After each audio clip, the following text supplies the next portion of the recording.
Anda kembali di Breaking News bersama saya Syafaati Suryo. Pemirsa, Polri pastikan 32 polisi terbukti melakukan pelanggaran kode etik dalam kasus pembunuhan Brigadir Joshua. 32 personel Polri tersebut bekerja tidak profesional sehingga menghambat proses olah TKP. Kita akan membahasnya bersama Sugeng Teguh Santoso, Ketua Indonesia Police Watch. Selamat siang Pak Sugeng, apa kabar? Selamat siang, kabar sehat Mbak. Ya, Pak Sugeng, total saat ini ada 32 polisi yang diduga melanggar kode etik dalam pengusutan kasus pembunuhan Brigadir Joshua. Namun rupanya banyak polisi yang mengaku bahwa mereka juga menjadi korban atas rekayasa yang dibuat oleh Verdi Sambo. Tanggapan Anda, Pak Sugeng? Memang ini sangat mengejutkan dan membelalakan hati saya ya. Terkejut karena ada 31, sekarang tambah lagi 32 orang. 32 orang yang kemudian ikut tenggelam, bahkan akan terkena ya proses kode etik ya, kode etik. Ini kalau mereka menyatakan menjadi korban, itu memang harus didalami ya. Ya. Kalau mereka terlibat di dalam perencanaan itu mengetahui, itu mereka tidak bisa bilang sebagai korban. Kecuali kalau mereka dibohongi, ya, dibohongi.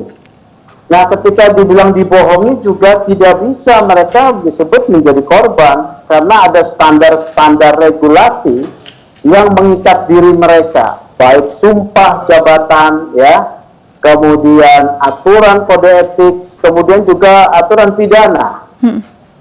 Nah, ini harus diteliti. Itu adalah kewenangan Majelis Kode Etik Kepolisian. Tetapi juga perlu ditambahkan bahwa di dalam dugaan pelanggaran tersebut ada tindakan-tindakan juga orang yang dengan sengaja. Dengan sengaja itu dengan kesadaran ya. Dengan kesadaran untuk menghilangkan jejak adanya peristiwa pembunuhan yang harus dimintakan pertanggungjawaban. Nah, dengan sengaja ini dalam konstruksinya adalah obstruction of justice, menghalangi penegakan hukum yang modusnya dilakukan dengan merusak tempat kejadian perkara. Kalau mereka ini penyelidik, mereka tahu harus melakukan olah TKP dengan tepat. Kemudian barang bukti harus dikumpulkan dengan cermat, ya, didata, dibuat berita acara, kemudian tidak boleh ada keterangan-keterangan yang menyesatkan. Apalagi kemudian dengan sengaja menghilangkan, maka kepada mereka ini bisa dikenakan juga pasal-pasal obstruction of justice yang diatur di dalam dalam KUH pidana, yaitu pasal 221 KUHP junto pasal 233 yang ancamannya 4 tahun penjara. Tetapi ada satu pasal lagi harus dikenakan, yaitu pasal 52 KUH pidana, di mana ini adalah unsur pemberatan, yaitu apabila kejahatan dilakukan oleh pegawai negeri atau pejabat umum yang ditunjuk untuk menjalankan kewenangan undang-undang, ancamannya ditambah 1/3. Jadi dengan penerapan pasal 52, mereka bisa ditahan, ya, selain pelanggaran kode etik diperiksa. Demikian. Iya, lalu bagaimana dengan anggota polisi yang merasa harus patuh terhadap atasannya untuk melakukan sesuatu, bahkan mungkin sebuah tindakan kejahatan, begitu Pak Sugeng? Institusi Polri kan bukan paguyuban ya, paguyuban yang dilaksanakan dengan aturan-aturan yang longgar. Institusi Polri adalah institusi hukum yang sudah established 76 tahun, diikat dengan undang-undang, sumpah, kode etik, dan juga peraturan pidana. Ya, jadi kalau mereka mengatakan tidak tahu segala macam ya, ini saya rasa tidak bisa diterima, karena pekerjaan mereka sehari-hari adalah menegakkan hukum. Apalagi banyak dari propam, polisinya polisi, penyidik ya, penyidik, kecuali misalnya seperti supir ambulan ya, itu tidak, kapus lapor saja kena ya. Padahal kapus lapor mungkin tidak tahu tempat kejadiannya bagaimana. Jadi ini mereka harus paham, mereka tidak bisa menyatakan bahwa itu perintah atasan, karena dalam kode etik tegas disebutkan bahwa anggota Polri wajib menolak perintah atasan yang bertentangan dengan hukum. ya. Kalau saya lihat ini adalah geng, ya, geng mafia yang terjalin dalam satu relasi kepentingan sebelumnya, sehingga mereka menjadi permisif, longgar dalam ketentuan aturan yang mengikat, dan mereka sudah biasa melakukan tindakan-tindakan yang sifatnya melanggar hukum. Ya, ketika itu tidak dipantau oleh publik dan berada dalam wilayah tertutup dalam kewenangan mereka, khususnya penyelidikan dan penyidikan, mereka sudah terbiasa di melanggar. Jadi begitu. Baik, ya, apa sanksi atau hukuman yang bisa dijatuhkan kepada para polisi tersebut yang terbukti melanggar kode etik, Pak Sugeng?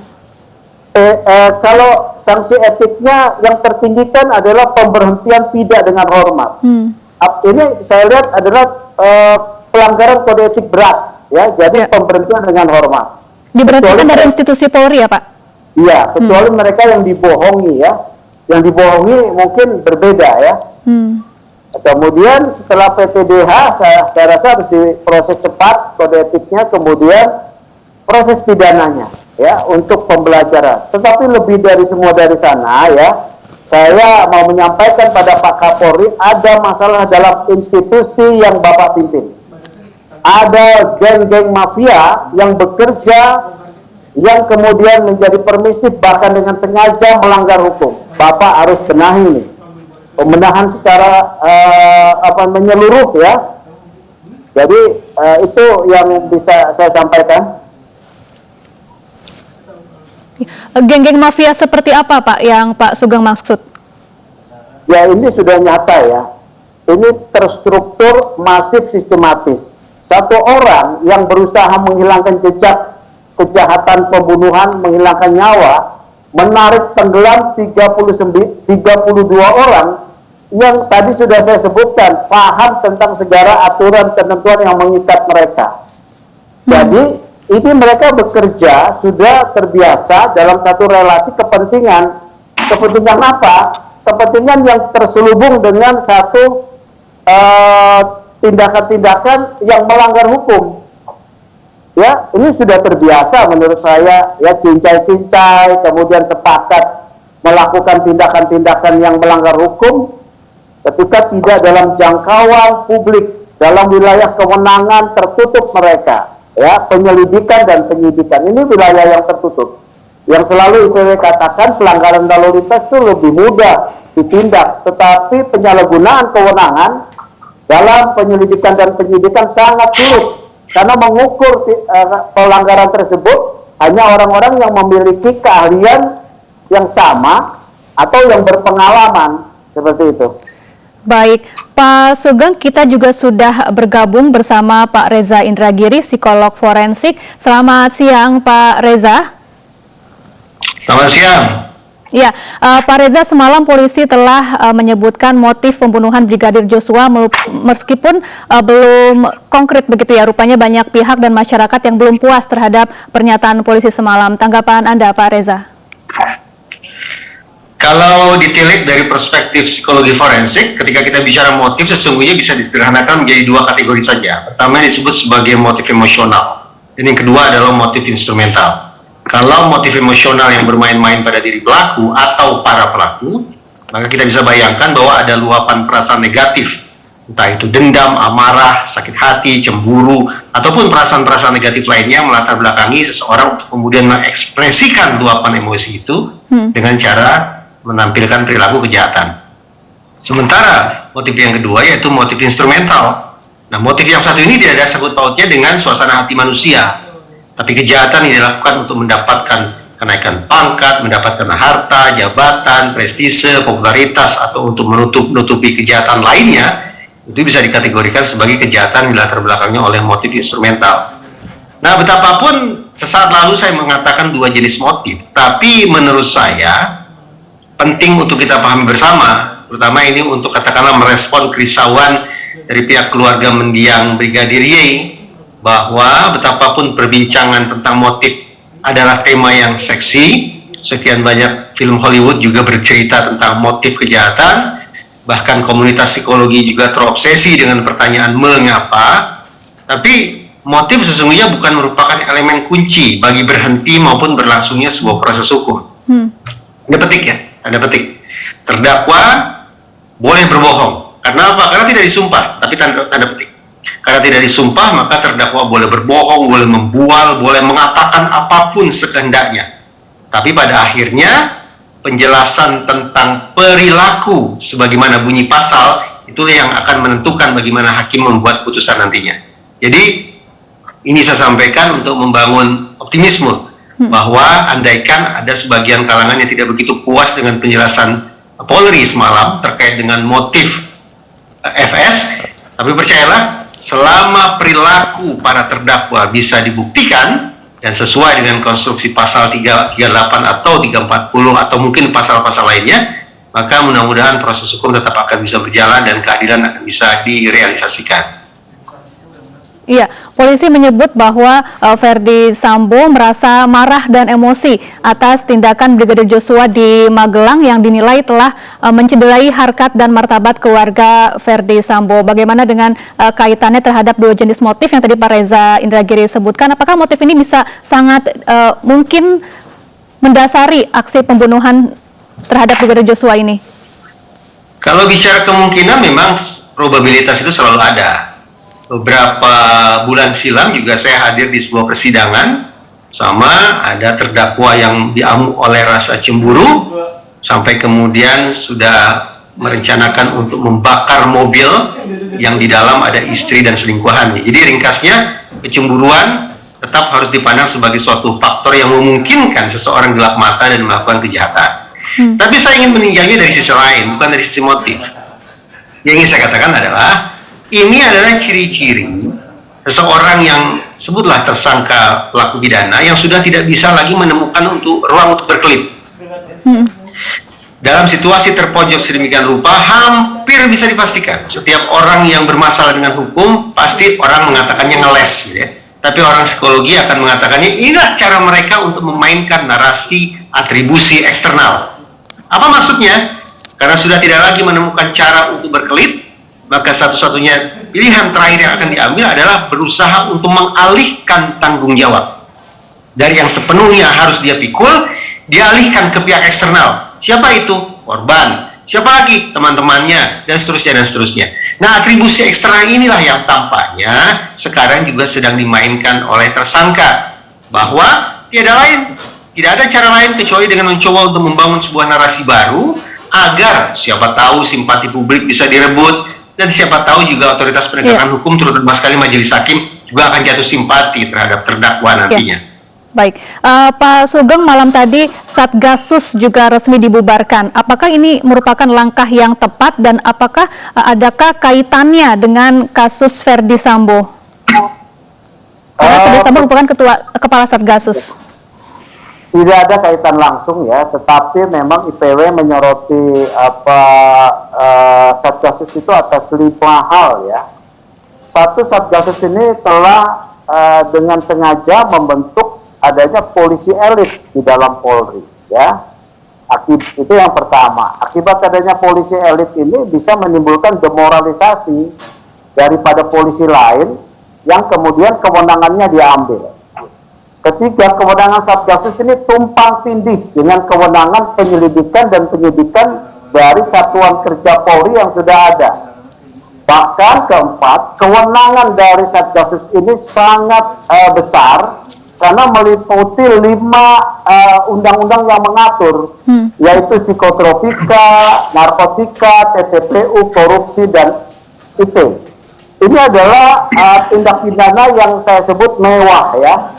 Di sana bergelimang uang yang besar karena TPPU bisa, dan TPPU dan juga tindak pidana IT bisa mengarah ke proses kasus-kasus judi online dalam jumlah uang yang besar. Narkoba juga jumlah uang yang besar. Karena kewenangan yang besar ini, kelima ya, pertanggungjawaban Satgasus ini tidak jelas. Keenam, kemudian bahwa dalam undang-undang tersebut tidak ada kewenangan yang diberikan kepada yang namanya Satgasus. Satgasus ini dalam teori ketatanegaraan, pembentukan pelimpahan kewenangan menjalankan undang-undang ini sudah menabrak ya. Jadi setidak-tidaknya IPW mencatat 6. dalam kaitannya kasus Ferdy Sambo ya, dia itu ketua Satgasus. Jadi hanya terkait isu. 2 poin ya. Satu yang isu, satu adalah tentang terkait nama-nama yang terlibat di dalam kasus yang melibatkan 31 orang ini, sebagian itu adalah anggota Satgasus ya, sebagian. Ya, kemudian yang kedua isu terkait bahwa Brigadir Yosua mengetahui rahasia ada praktek lancung daripada pimpinannya Ferdy Sambo sebagai ketua Satgasus. Tetapi ini isu ya, konfirmasinya belum ada, tapi itu isu itu beredar kuat. Jadi IPW mengapresiasi bahwa Satgasus ini akhirnya dibubarkan ya, demikian. Baik, Pak Sugeng, selanjutnya akankah Polri dapat bertindak benar-benar adil, netral, objektif, dan transparan dalam menuntaskan kasus ini? Yang perlu dilakukan, kita tidak menilai dulu nih ya, karena akan sulit, karena terjadi perubahan termasuk dalam soal cerita motif, termasuk soal pencabutan kuasa. Kita harus melihat kasus ini mendapat atensi presiden baru bergerak. Ya, kalau tidak ada atensi presiden, bagaimana pertanyaannya? Apakah tekanan publik maupun civil society seperti IPW atau yang lain ketika menekan akan menjadi perhatian Polri? Ini menjadi tanda tanya. Oleh karena itu tindakan yang patut kita lakukan adalah terus orang-orang yang berniat baik menjaga institusi Polri ini sebagai bayangkara negara, bukan backing ya, atau apalagi menjadi kepentingannya sendiri. Kita mengawal terus, karena proses pembuktian bisa problem. Dalam proses pembuktian ada problem-problem teknis yang memang tidak diketahui oleh publik secara luas, tetapi bisa hanya orang-orang tertentu yang memiliki keahlian dan keinginan untuk bisa mengawal ini. Kita bisa tahu tanda-tandanya gitu ya dalam soal proses pembuktian. Jadi mari kita kawal agar janji tim sus untuk akuntabel, profesional, terbuka, dan menyelesaikan dengan tuntas bisa tercapai. Pada satu sisi lain, saya juga percaya bahwa tim Satgasus yang terdiri dari para perwira tinggi dengan pangkat Komjen yang akan menyelesaikan tugasnya akan meninggalkan legasi yang baik. Ya, begitu. Terima kasih. Baik, Pak Sugeng, terakhir ini terkait pengacara Baradae yang tiba-tiba diganti. Bagaimana Anda melihatnya? Apakah ada dugaan intervensi dari pihak-pihak tertentu terkait bongkar pasang pengacara Baradae ini, Pak Sugeng? Sudah jelas bahwa intervensi ini adalah dari penyidik, ya. Penyidik merasa berkepentingan mengatur tersangka yang menurut saya adalah salah, ya. Tersangka yang menjadi objek pemeriksaan dari penyidik tidak boleh diatur dalam hal kebebasannya memilih. Yang kedua, tindakan mengintervensi ini menciderai profesi advokat. Karena profesi advokat sebagai penegak hukum itu bebas dari intervensi, kemudian tanpa boleh ditekan, tanpa rasa takut. Dan pada sisi lain, ketika walaupun itu ditunjuk oleh penyidik, ketika terjadi hubungan istimewa antara klien dengan advokatnya, maka advokat tidak boleh diintervensi dan dia punya kebebasan untuk menyatakan sikap dalam menegakkan prinsip-prinsip hukum yang harus ditegakkan dengan berbicara di publik, ya. Yang selanjutnya saya juga minta perhatian praktek-praktek ya intervensi dari penyidik kepolisian di dalam proses penegakan hukum yang due proses ini harus dihilangkan. Karena kita menginginkan satu proses penegakan hukum yang berkeadilan dan dapat dipertanggungjawabkan, tidak menuju kepada satu peradilan yang sesat. Seperti itu. Baik, terima kasih Pak Sugeng Teguh Santoso, Ketua IPW, telah bergabung bersama kami di Breaking News. Namun nanti usai jeda kami akan lanjutkan kembali dialog bersama Pak Reza Indragiri, psikolog forensik.